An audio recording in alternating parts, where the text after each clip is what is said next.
Hey everyone, this is Marty White, and today I want to show you how to connect your Xbox to OBS so you can start streaming as quick as possible.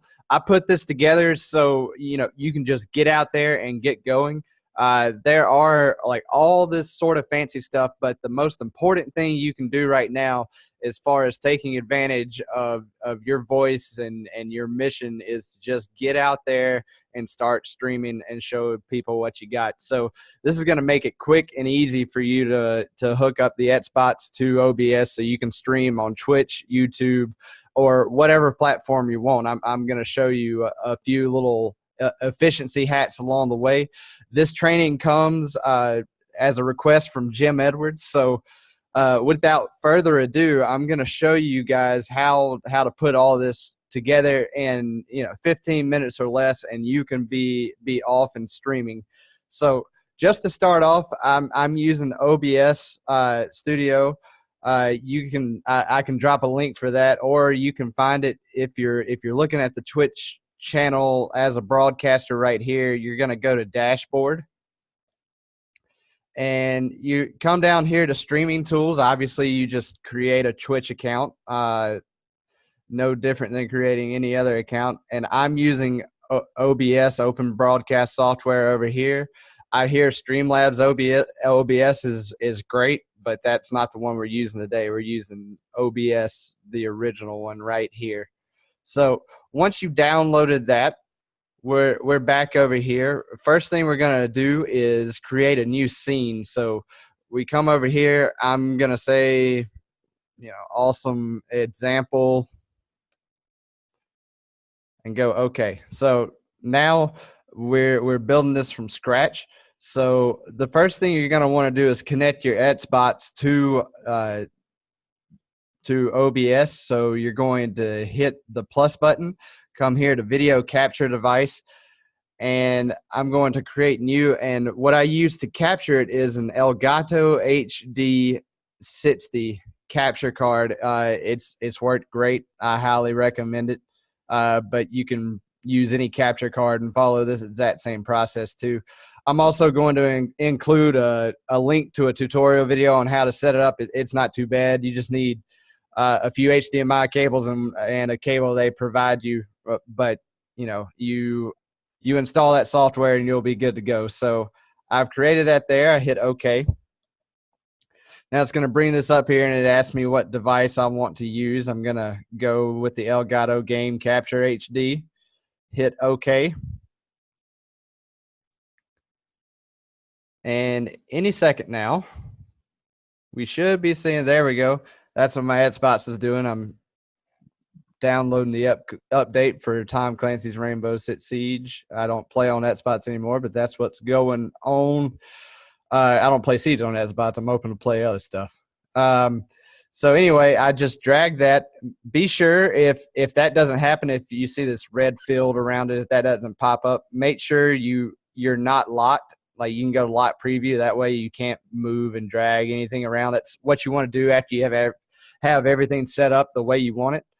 Make sure that's unlocked. So next thing we're going to add here is going to be the camera. I'm going to add an existing.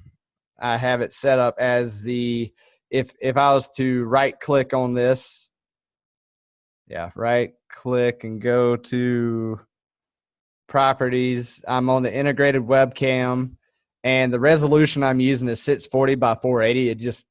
It's what works best. It's what I found to work best on the screen. There's several other options there. So you do what makes you happy, but I use 640 by 80. Hit OK there. Now I can bring this around. I can put it here, put it up here, make it smaller, do whatever I wanted to do. And if I wanted to add a little bit of extra, like, make it just a little pretty, which is not here, or not why I'm here. I'm just getting this going as quick as possible, but just a quick little rundown. I use an image. I'm going to say like black square. I've already gotten one here.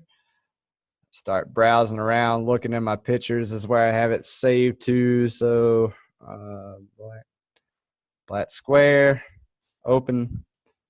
Okay, so now we got it right here. I'm also going to raise that up, put it there. And then you see I went behind it like that. It's easy fits. All I have to do is come over here, hit that up arrow, and now I'm right behind it. And of course we can play around with this and resize it. Both things, do what we need to do to make it fit just right.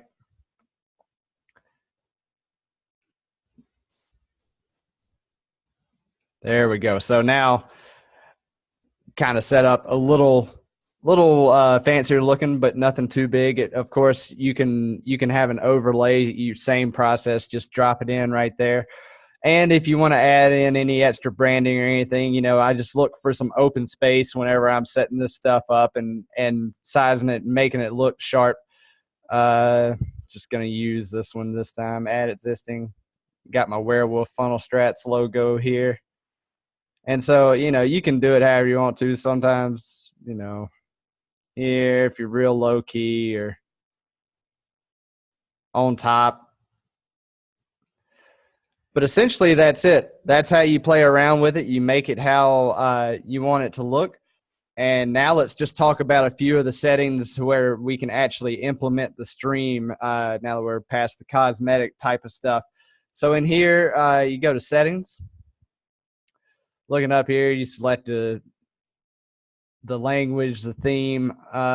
Make sure this is checked, automatically record when streaming. If you're using your stream to build your attractive character and connect with your audience, chances are you're good. Like, I find that the most creative I ever am is whenever I'm in the middle of playing video games, and we can get fired up and passionate. Sometimes you let go on a rant that's just epic. You want to make sure that stuff is recorded, so that way you can repurpose the content later and use it elsewhere to draw your audience to you, instead of just sitting around waiting for the right person to show up while you're on fire. Trust me, that's not a way to go. That's the quickest way to burn out. Been there, done that. So, all right, if you look right here, let me bounce back over here.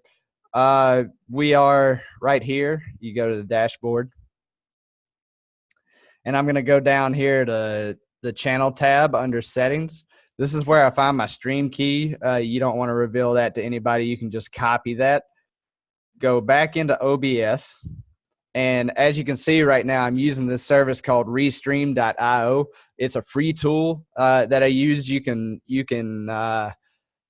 stream to multiple platforms: Twitch, YouTube, Facebook, a whole bunch of stuff simultaneously. Kill a whole bunch of birds with one stone, especially when you're just starting out and getting this thing up and running. Otherwise, be sure that you have Twitch selected right here, and then you're going to enter your stream key right there and hit apply down here, and you'll be ready to go. Output. Be sure to check your video bitrate if there's ever my streams lagging or my streams buffering. Either one of those things, this is where your problem is going to be. I found and gotten the best results in between 2,500 and 3,400. It just depends on where your internet stream power is and stuff like that. So it could do with a little bit of testing, but that's easy to take care of. Audio, you don't really want to touch anything right there. If you wanted to add an external mic, which I do recommend, go ahead and put that there, because the headsets that you are wearing are probably going to be going in your controller.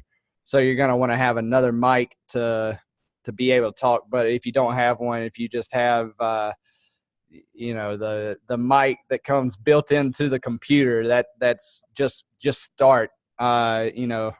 So some of you, myself included, might have that gamer's mentality where you have to make this as hard as possible. You always have to be a challenge. It's like, just go, just get started. Video, everything looks good. You might play around in here a little, and this other stuff I wouldn't mess around with too much. That's it. If you have that bot selected, anytime you just hit that start streaming, you're off to the races.